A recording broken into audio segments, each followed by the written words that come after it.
Hello. Over the last 6 months, the university has been engaged intensively with the Trinity Education Project. We have drawn conclusions from the hundreds of conversations that have gone on across the university over the last 2 years. The topics are very important, and it's inevitable and natural that there has been a robust and strong debate about why, how, and what we teach. The conversation has been tremendously positive, and it has allowed us to come to a consensus on many important issues. On Wednesday, the University Council noted an interim report from the Trinity Education Project. This report summarised what has been agreed and approved to date, and it supersedes all of the other reports and documents that have issued over the last 2 years. The publication today marks a sort of midpoint in the Trinity Education Project. It summarises the conclusions that have been drawn, but it also identifies and refines those questions that we still have to decide on and the conclusions that we still have to draw. So the interim report, in a way, is a platform from which the implementation phase will proceed. And in that implementation phase, schools, departments and programmes will be involved in the intense planning, but the basics have been agreed. This next phase will be led by Professor Chris Morash, who will begin his role as Vice Provost next week. And in this, one of my last messages as Vice Provost, I'd like to draw attention to the conclusions that are in the Trinity Education Project report, and also especially to encourage you to read the report. So among the things that have been decided are that we have a university-wide set of graduate attributes which will shape the kind of education we offer. We have a renewed and strong focus on the depth and breadth of undergraduate programs. We have a set of curriculum principles that will underpin what we teach. A new program architecture, which will support the achievement of the graduate attributes. A significantly different approach to the assessment and examination of students.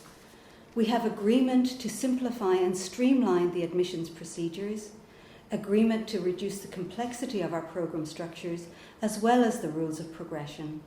We will have a more technology-friendly teaching environment, new opportunities for different subject combinations, a fresh emphasis on multidisciplinary courses, and of course the retention of key features of our current programmes, especially and including the capstone or independent research project in the final years. One issue that has been intensively discussed is the shape of the academic year. On Wednesday, the University Council agreed that the new academic year structure should be divided into 2 semesters, but this has yet to be decided and agreed by the Fellows, who have the final say on this matter. It is important to say, however, that this change will enable us to do very new things with our education. It will free our staff to make changes in terms of how they teach and assess. It will enable student mobility internationally, and it will allow us to take better account of how technology is changing what we do. The present curriculum in Trinity is excellent. It is world-leading, we know that, but there is no curriculum or no programme that cannot be improved upon.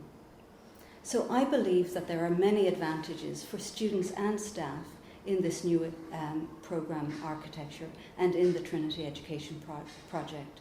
Amongst the changes and advantages will be the introduction of new styles of teaching and new, more diverse forms of assessment, a significant reduction in the complexity of our rules of progression, support for students to strengthen their international experience, to complete internships, and to improve their career readiness. Of course, universities do not exist to produce employees, but we can help our students better in this area.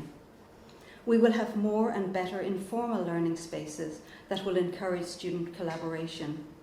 We will have new structures that make it easier for students to change focus during their studies. And we'll have new subject combinations that will allow our students to choose flexible but structured new programs of study. None of this will be easy, but we've made very good progress to date. And there are further decisions to be made, but I believe that we're on track to make those decisions by Christmas. I look forward to seeing the progress on this and also to being involved myself in my own school in developing the new programmes. In the meantime, I'd like to thank very many of my colleagues who've been involved in shaping the Trinity Education Project. I hope that people will continue to be involved in the project and to seek these improvements as schools begin to think more fully about how we can speedily and effectively introduce these improvements. Thank you very much.